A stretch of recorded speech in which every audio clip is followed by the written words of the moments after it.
because sin is destroying our churches. Unrepentant sin is destroying our churches. It is destroying our families. It is destroying our relationships. It's destroying our country. Rotten floorboards over hell itself. And the church is practically leading the way. Because we don't want to say anything about it.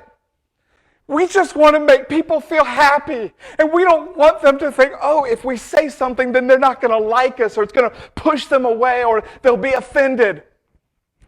I'm not sure if doing this, the standing up to sin, will shrink the church to zero, or if it will do the complete opposite, and we would grow like wildfire. You know why? Because church would mean something then. It would mean something. You wouldn't just be able to come here and think, I'm just going to sit down, check a box off, leave, and do whatever you want. Church would actually mean were a part of a body, and you were part of a family, and this whole entire family had one goal: to glorify God with our heart, life, mind, strength, and everything in us. But we just let it go. Sin runs rampant within our very churches, and we turn the other way, and we look the other way. You know, there was this guy named D.L. Moody.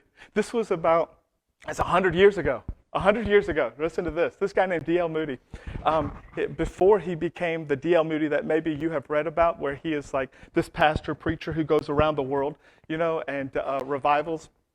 Before that guy came on the scene, D.L. Moody wanted to join his church. You ready?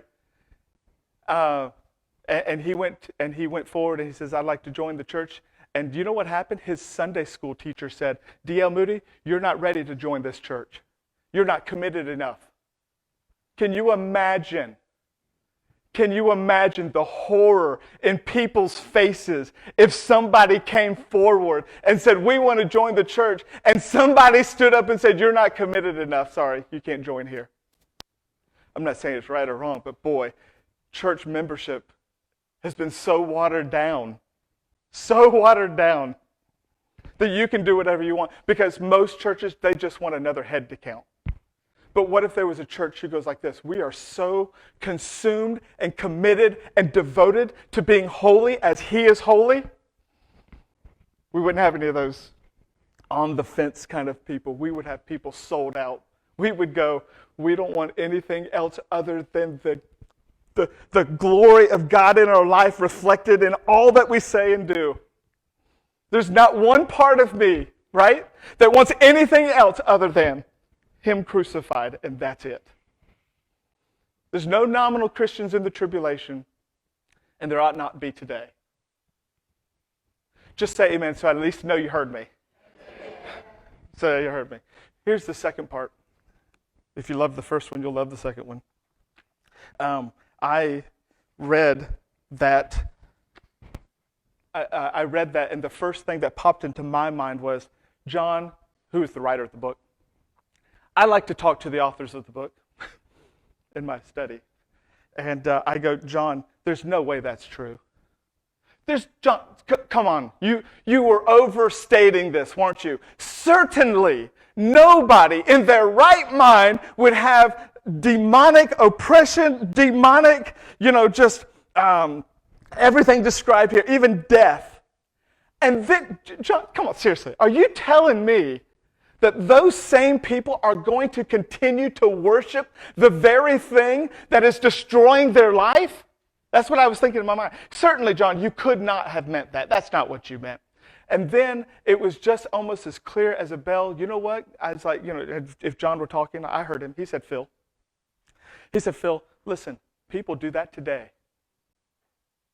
I said, and because I'm still talking with John. Follow me. No. People aren't doing that today. That's insane. And you know what? I've been reading Proverbs. I read 5 Proverbs every day, so that through the end of the month, I will have read the whole book 5 times, okay? And so my mind just went to this. And maybe this doesn't fully capture what Revelation 9 is saying, but if you'll look in Revelation chapter 7, okay? At the end of Revelation chapter 7, let me just quickly give you this story. It's a story, by the way, Revelation chapter. If men specifically, are you ready? Men, your eyes, men, guys. When you go home today, read Proverbs chapter 7. Noah, read Proverbs chapter 7. It is for you, okay? So let me just get that out of the way. So write that down, Proverbs 7. That's what your homework is. But the story is about this young man, and he is walking out, and it says that he walks out toward her house. It just says her house. As the reader, you go, yeah, we know whose house this is, right? And it says that this woman goes out to meet him. And she describes the best scenario ever. Are you ready? The best scenario ever. She says, my husband is far away from home today. He won't be back for another few days.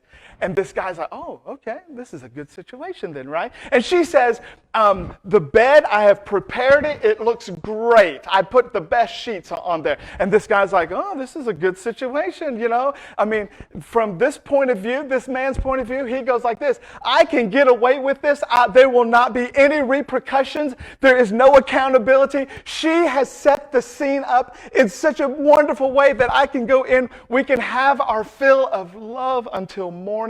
And I can go home and there won't be any consequences. Isn't this absolutely wonderful? Okay? That's what he thinks. That's what he thinks. Now I want you to look in verse 22. Or verse 21. With her enticing speech, she caused him to yield.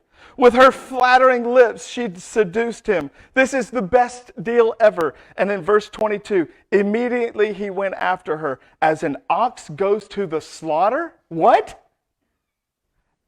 Or as a fool to the correction of the stocks. What? Till an arrow struck his liver, as a bird hastens to the snare. He did not know what? That it was going to cost him his life. Wait a minute. This guy would go, this is the best scenario ever. What are you talking about? It's going to cost me my life.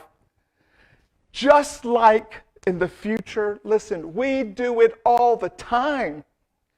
How many times have you said, even in your own heart, I know that I should be doing X, and then you don't?